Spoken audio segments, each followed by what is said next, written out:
nhà ghép được về anih này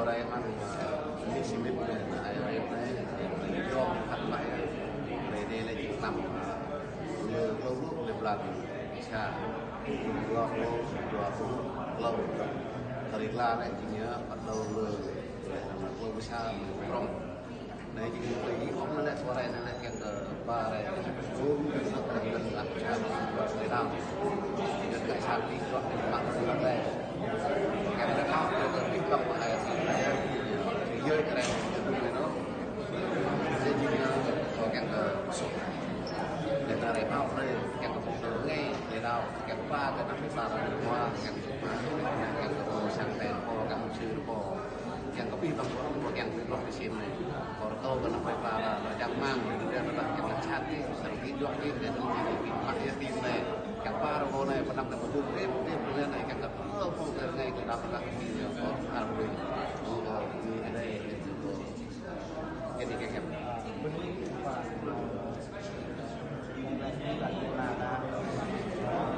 ba ra làm giám giám hai sau giám sạch nhiều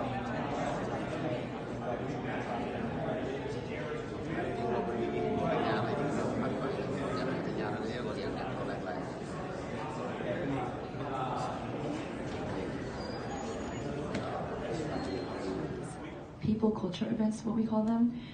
It's engaging with youth like ourselves and featuring different ethnic persons to talk about their culture, what it was like growing up in a diaspora community or just a country that was outside of Burma, and just sharing the experiences. It was really interesting. I remember the first few, we had a very big global event. People from all over came in from the diaspora, and it was amazing to see. We saw people coming from Europe, from America, from all kinds of places. And they were really fascinated to hear from one another, especially when we have these featured speakers talking about what it was like growing up in this place or that place, and especially just sharing about their own cultural identity, because Myanmar is such a diverse country. We have over 135 ethnic groups that are not, 135 is the only documented version.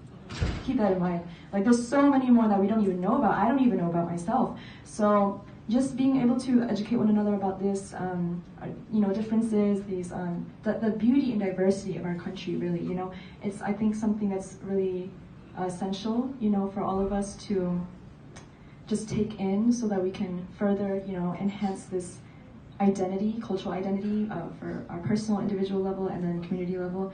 And then with the feminine question, I would say this is more so an issue with the older generation. No shade, but with our younger people, I don't think there's much of a disparity, which I'm really glad to say. We all see each other as equals. I know back then, a few generations back, maybe even our own parents' generation, there's so much of that disparity where women are looked down upon so much, they don't contribute as much to the table or whatever. But I see so much strength in our girls over here. We're really, picking it up. And and we do have some guys too that are maybe in the background supporting us. I have guys in our team, but that's not to diminish anyone. We just happen to be girls here. I think that's just the answer. So why do you think it's the older generation that's not supporting? Supporting women, or? No, with what you guys are talking about, is looking at the older generations, right? Yeah, how are they not being supportive of them? Oh, they have more about that gender divide. Well, I mean, if you look at the history of Burma, it's very steeped in to really to return their land that they grabbed. And thanks to efforts like Mr. Tam back there, he's the expert in legal and all kind of laws in Vietnam that have helped advise the monastery on how to properly reacquire what they own. So. Don't forget to mention about her daughter works for the huge, ADF International. Right. Yeah, thank you. There's many NGO organizations like ADF organizations and Jubilee.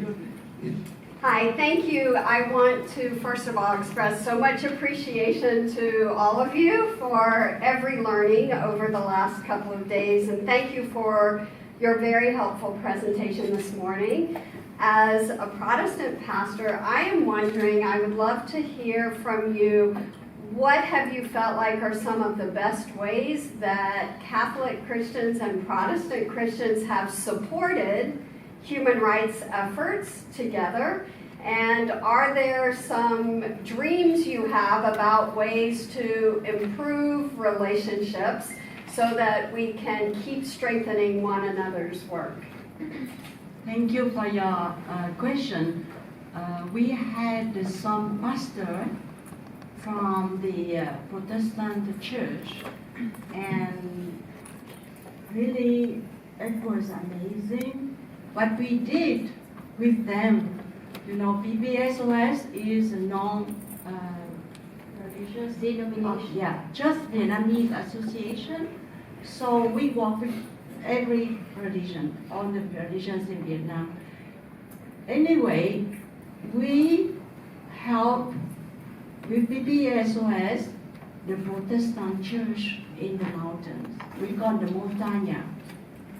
And really, recently, there are a lot of attacks against them. They don't have even ID to live in Vietnam. And hopefully, PBSOS can do something with the Montaña population. And we don't want to say that only Vietnamese, Catholic and Protestant. We have also all the religions that we work together. May I ask Mr. ĐUN, because of him, I have to spend time at all kinds of meetings, including the meeting with different paneling teams representing the Montaña, Hmongs, Cao Đài, and Thắng, Dr. Thắng himself chair, and he told this guy to show slides and do this and that for this presentation, so we can all, not only Christians, but please say something about that paneling teams meeting. Yeah. Okay, so the idea of having the partnering team, I think you have a concern whether there will be a collaboration between Catholic and Christians. And so the way we know, sometimes due to historical past, sometimes there might not be a close working relationship between the Catholics and Protestants. And so among even one religion, there might be some infighting, I would say, plainly. But the way we work is we support the groups inside Vietnam. We do not need to make sure that they work together, they agree among themselves. As long as we help them through training, through advocacy and support, international support from outside. We build that group to build the capacity of that group to deal with the local government and the harassment, and they alert us when there are any violations, so we can report to UN, State Department, and all the international agencies. So that way, regardless, we don't have to wait until the Catholic can sit down and work together with the Protestant and so. We make sure each group, regional, locally, they can deal with the pressure, with the violation from the government. Then as we build the capacity, eventually we'll reach to the point that we can come and get to the negotiation table with them to make sure they respect their rights. Yeah, I would like to add something to Mr. ĐUN, a comment right there, Pastor. The way that we structure partnering team is not based on denomination.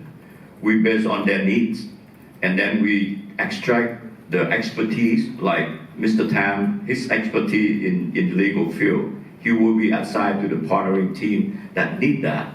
Or if they need education, like Minh, she's supporting the Hmong team. And Tiến is supporting the Montagnard team. It's not based on denomination.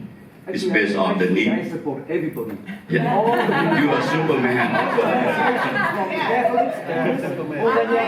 I have to handle. That's why I just want to add that for me, there is no Protestant, no Catholic. It's our Lord. So, Yes. Yeah. Thank you very much. And we have to get out of this room, but however, thank you. It's a really wonderful time that we share together, and hopefully we continue this collaboration so we can help people who need it. We Thank have you. some postcards to sign if you want on the back. We Juan is a Catholic. So they have some postcards that you can sign your name, the word of encouragement, and it goes to the prisoners and also to they can see how many postcards they get. So we ask you all to visit the table and you want to write a word of encouragement, but I also have that in the front. So please visit the table outside. If you have more questions, they're going to be available outside. If you all want to talk outside, we're going to get ready to set up for the next event. So if you'd like to come for our next session, please stay. If not, we ask you to step outside. Thank you so much.